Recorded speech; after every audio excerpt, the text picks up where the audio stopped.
معاف کرنا بات بری اور کڑوی دکھے گی، لیکن یہ ایک حقیقت ہے کہ تلنگانہ میں لا اینڈ آرڈر بہت کمزور ہے۔ لا اینڈ آرڈر اگر مضبوط رہے گا تو کسی کی مجال نہیں ہوگی۔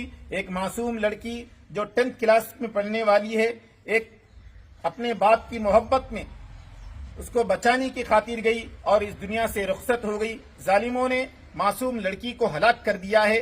اگر لا اینڈ آرڈر مضبوط ہوگا اور ان کو قانون کا ڈر ہوگا تو لڑکی تو بہت دور کی بات، کسی مرغی کے بچے کو بھی مارنے کے لیے ظالم خوف کھائیں گے۔ میں آج چونکہ علماء اور کئی ذمہ داران یہاں پر موجود ہیں، ان کی موجودگی میں یہ کہنا چاہوں گا کہ جو سنگاریڈی میں 2 دن قبل جو واقعہ پیش آیا کہ اس کی ہم سب کی جانب سے میں سب کی آواز بن کر آپ کے سامنے رکھ رہا ہوں کہ ہم اس واقعے کی سخت الفاظ میں مذمت کرتے ہیں، اور یہاں پر موجود تمام علماء اور ذمہ داران حکومت تلنگانہ بالخصوص چیف منسٹر صاحب سے یہ درخواست کرتے ہیں کہ اس واقعے کو نوٹ لے اور راست اپنی نگرانی میں آپ اس کی تحقیق کر کے تمام خاطیوں کو سزا دے۔ اور معاف کرنا بات بری اور کڑوی دکھے گی، لیکن یہ ایک حقیقت ہے کہ تلنگانہ میں لا اینڈ آرڈر بہت کمزور ہے۔ لا اینڈ آرڈر اگر مضبوط رہے گا تو کسی کی مجال نہیں ہوگی۔ ایک معصوم لڑکی جو 10th کلاس میں پڑھنے والی ہے، ایک اپنے باپ کی محبت میں اس کو بچانے کی خاطر گئی اور اس دنیا سے رخصت ہو گئی۔ ظالموں نے معصوم لڑکی کو ہلاک کر دیا ہے۔ اگر لا اینڈ آرڈر مضبوط ہوگا اور ان کو قانون کا ڈر ہوگا تو لڑکی تو بہت دور کی بات، کسی مرغی کے بچے کو بھی مارنے کے لیے ظالم خوف کھائیں گے۔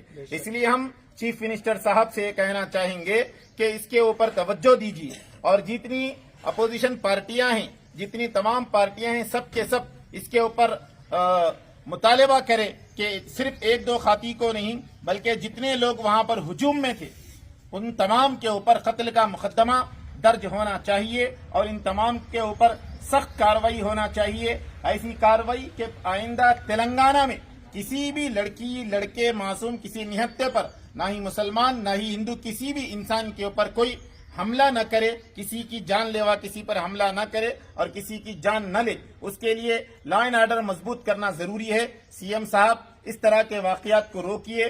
بار بار کہیں الگ الگ جگہوں پر واقعات ہو رہے ہیں، تو اس کی وجہ یہ ہے کہ ان ظالموں اور خاطیوں کو پولیس کا اور قانون کا ڈر نہیں ہے۔ اگر ان کو اس کا خوف رہتا تو شاید یہ واقعہ رونمان نہیں ہوتا۔ میں اس واقعے کی سخت الفاظ میں مذمت کرتے ہوئے حکومت تلنگانہ سے درخواست کرتا ہوں کہ ان تمام خاطیوں کے اوپر سخت کارروائی کرے۔